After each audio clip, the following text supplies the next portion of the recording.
Hi, my name is DEBRA FURR-HOLDEN.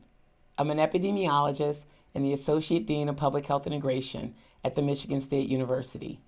On behalf of the Rainbow Push Coalition, I'd like to talk to you today about how to plan your vote and vote your plan. You have a constitutional right to vote. I want to help you figure out how to do that while staying healthy and staying safe. We've all heard the acronym PPE, Personal Protective Equipment. Well, I'd like you to consider a new acronym, PPE plus C. Prepare at home, plan your vote, execute your voting plan, and have a contingency plan, which I call Plan C. How to prepare at home? The first thing is you have to register to vote. You could go to vote.org, make sure that you're registered and haven't inadvertently been purged from the rolls. Know what's on your ballot. If you don't have an absentee ballot, you can get a sample ballot going online or going in person to your county clerk's office or your local election office. A lot of the long lines that you see outside are because people are waiting until they're inside to understand what's on the ballot. Get your day of supplies. I'll run through a checklist for you in the end of what you'll need to vote safely and to have all your needs met. On the day of home preparation, make sure you manage your personal needs. Make sure that you've eaten, that you're not thirsty, and that you've used the restroom before you leave the house. Be sure to dress for the weather and plan for inclement weather. And please wash your hands before you leave the house. This is to protect you and also to protect others. To plan your vote, you've got to pick a day and a time. You also have to pick a method. Are you going to vote in person? Are you going to drop your vote off at a ballot box? Are you going to have somebody drop your ballot off for you? Pick a method and know the locations based on the method that you choose.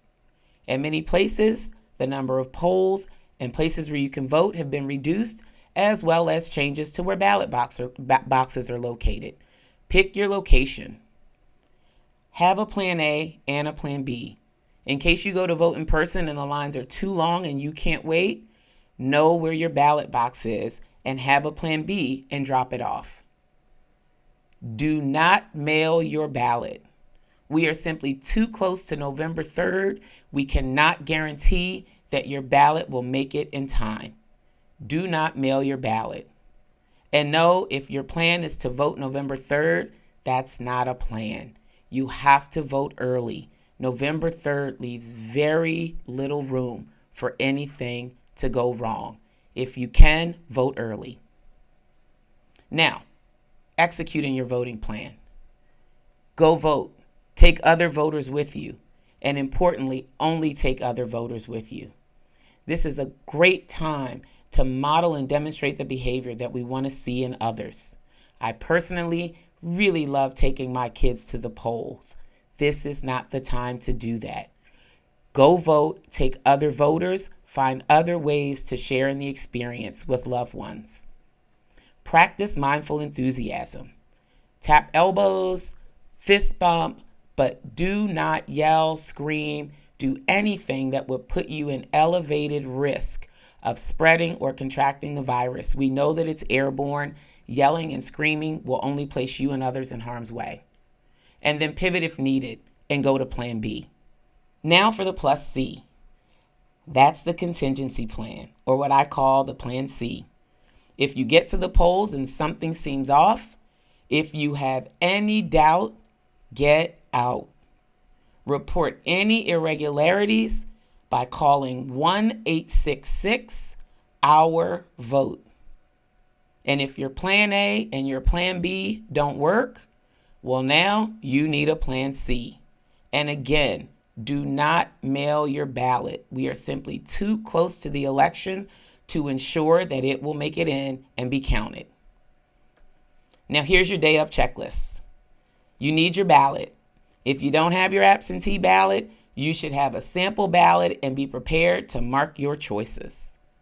You need a black pen. Bring your own. It's the safest way for you to mark your choices. Bring your cell phone. That'll allow you to share in the experience with others and also do real-time reporting if you notice any irregularities. Bring a snack just in case there's a long wait, and bring 1 bottle of water. Remember, the more you eat and the more you drink, the more likely it is that you may have to lose your place in line and go to the restroom.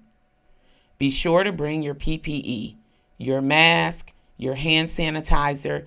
If you choose to wear gloves, leave those gloves at the polling place. Drop them in the trash before you leave. And if you have any mobility issues or concerns about standing, bring a chair.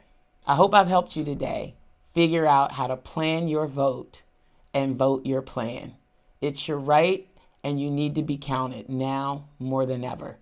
On behalf of the Rainbow Push Coalition, I'm DEBRA FURR-HOLDEN. Thank you very much. Be safe, everybody.